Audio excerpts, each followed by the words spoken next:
Bienvenido a nuestro curso de Introducción al Derecho. Te saluda la magíster Pamela Nieves Peña y hoy vamos a tratar temas básicos del derecho.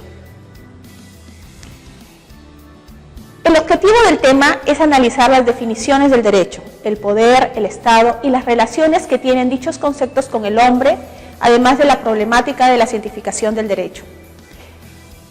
Los contenidos que vamos a tratar son, por ejemplo, qué es el derecho, cuál es el origen y evolución, cuál es su objeto y fines, cómo se clasifica, qué es el poder, cuáles son los elementos del poder, cuál es su fundamento y legitimidad del poder, cuáles son los tipos de poder, qué entendemos por Estado, cuáles son los elementos del Estado, qué entendemos por normas de conducta, cómo se relaciona el derecho con la sociedad y con la religión y con la moral. Y nos planteamos la primera pregunta, ¿qué es el derecho? En principio debemos afirmar que el derecho es una ciencia, y como tal va evolucionando y se va adaptando a los cambios sociales, económicos, ambientales, entre otros, de la sociedad. Por lo tanto, afirmamos que el derecho es un producto social que se ha originado como resultado de la convivencia humana, mediante un complejo de factores históricos, políticos, económicos, religiosos, entre otros, así como de las exigencias del momento histórico en el cual se encontraba. Por lo que no existe una sola definición del derecho, ya que tendrá definiciones desde diferentes disciplinas. Tal es así que para Ulpiano el derecho es el arte de lo bueno y lo equitativo. Para Kant el derecho es el complejo de las condiciones por las cuales el arbitrio de cada uno puede coexistir con el criterio de todos los demás, según una ley universal de libertad. Para Marx el derecho es la voluntad de la clase dominante elevada a la categoría de ley, basándose en las reglas de la vida del hombre en sociedad.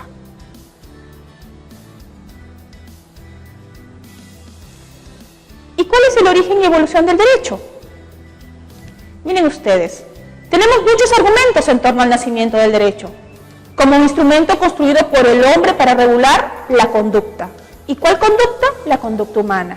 Es así que históricamente tenemos dos instrumentos normativos que nos marcan el momento del nacimiento del derecho de manera formal, y estos son, como ustedes pueden ver, el Código de Hammurabi, que es elaborado por el sexto rey babilónico Hammurabi en los años 1728 a 1686 a.C., considerado el primer gran texto jurídico de la historia.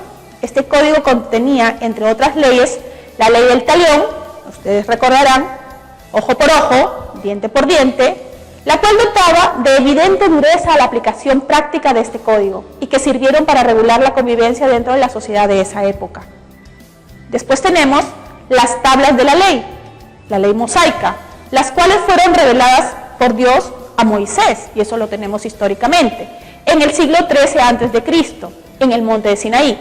Normas que tienen más que ver con el aspecto religioso y ético, pero que valieron para la sociedad de ese entonces, reafirmándose así la posición de que el derecho es un producto social, ¿no?, que se ha originado como resultado de la convivencia humana, interviniendo en ello diferentes factores que son los que van a dar el matiz que permitirá adoptar las formas de gobierno y Estado. Pero nos preguntamos también cuál es el objeto del derecho, es decir, para qué se creó, para qué existe, ¿no?, sobre la base de qué, ¿no?, se construirá, ¿no?, se va a construir todo este ordenamiento, ¿no?, toda esta figura jurídica que nosotros tenemos, y en ese sentido diremos que el objeto del derecho, en sentido estricto y propiamente jurídico, es toda realidad corpórea e incorpórea susceptible de construir la materia sobre la que va a recaer una relación jurídica o un poder jurídico, dependiendo de cuál sea la situación. Así también es necesario responder a la pregunta, ¿cuál es el fin supremo del derecho? Es decir, la razón de ser de su existencia, para qué existe y por qué existe. Y al respecto podemos concluir que el fin supremo del derecho es el de mantener la convivencia estable entre los hombres, regular la vida del hombre en sociedad, desde antes de su nacimiento hasta después de su muerte, ya que si esto no fuera así, entonces la vida del hombre sería un caos, y no fuera posible la convivencia humana.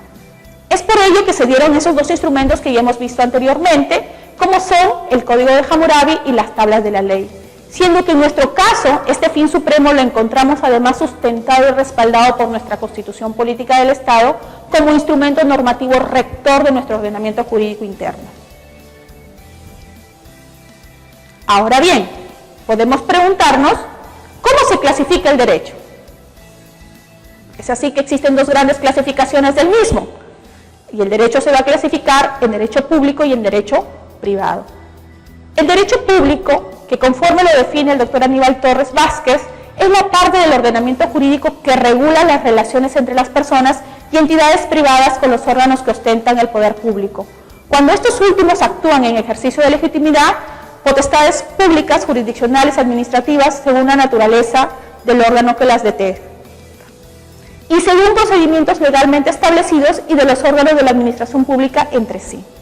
Y también tenemos el derecho privado, cuyo autor lo define, ¿no?, el mismo autor que hemos visto anteriormente, lo define como la rama del derecho que se ocupa preferentemente de las relaciones entre particulares. También se rige por el derecho privado las relaciones entre los particulares y el Estado, cuando éste actúa como particular, porque el Estado también puede actuar como particular, sin ejercer potestad pública alguna. Es, por ejemplo, el caso de las sociedades o empresas con personalidad jurídica propia, creadas según las normas del derecho mercantil y en las que el Estado o sus organismos autónomos ostentan el poder decisorio en este caso, ¿no? ¿Y cuál sería el fundamento del derecho? ¿No?